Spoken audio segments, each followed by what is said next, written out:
ওহে আল্লাহর বান্দাগণ, এই জন্য ধৈর্য হচ্ছে গুরুত্বপূর্ণ।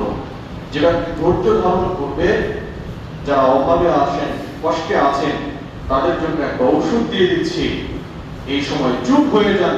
আল্লাহ সুবহানাহু ওয়া তাআলার উপরে কোনো ধরনের কোনো অভিযোগ করবেন না। সবরের সাথে, ধৈর্যের সাথে কষ্ট মোকাবেলা করুন। আল্লাহ সুবহানাহু ওয়া তাআলা আপনার পিছনে একটা বরকতের ডালি নিয়ে দাঁড়িয়ে আছেন। সুবহানাল্লাহ। শুধু আল্লাহ সুবহানাহু ওয়া তাআলাকে নারাজ করিয়েন না, আর আল্লাহ সুবহানাহু ওয়া তাআলা এই ধৈর্যের মাধ্যমে আল্লাহ সুবহানাহু ওয়া তাআলা আপনাকে স্বস্তি দিবেন, আল্লাহ সুবহানাহু ওয়া তাআলা আপনাকে লাভবান করবেন, আর এই ধৈর্যের মাধ্যমে আমাদের কল্যাণ হবে। অনেকে এমন ব্যক্তি আছেন যে একটা অপছন্দনীয় জিনিস যেটা আপনার ঘরে আছে অথবা আপনি অপছন্দ করেন, এখানেও ধৈর্যের পরীক্ষা দিতে হবে।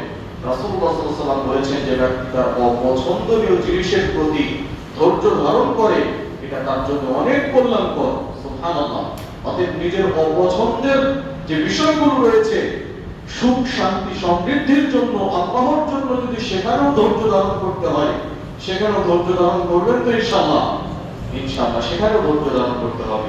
এসবের মাধ্যমে আল্লাহ সুবহানাহু ওয়া তাআলা আমাদের পরীক্ষা নেন। ধৈর্য সম্পর্কে আমি বিগত সময়ে দু একটা কথা বলেছি, আজকেও ধৈর্য সম্পর্কে আলোচনা করছি। আপনাদের ফসলের ক্ষতি হয়েছে, আল্লাহ সুবহানাহু ওয়া তাআলা এই ফসলের ক্ষতির ব্যাপারে বলেছে,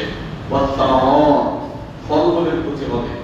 আপনি কত কষ্ট করে, কত শ্রম দিয়ে আপনি ধান বুনেছেন, সেই ধান যখন ঘরে উঠবে, এমন সময় একটা ঝড় উঠলো, ঝড় আসলো, এক রাতে বালির নিচে ডুবিয়ে গেল এবং সমস্ত ধান মাটিতে মিশে গেল। এরকম হয় কি হয় না?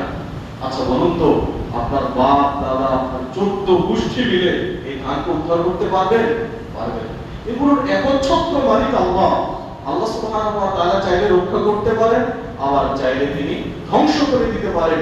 এর মাধ্যমে আল্লাহ সুবহানাহু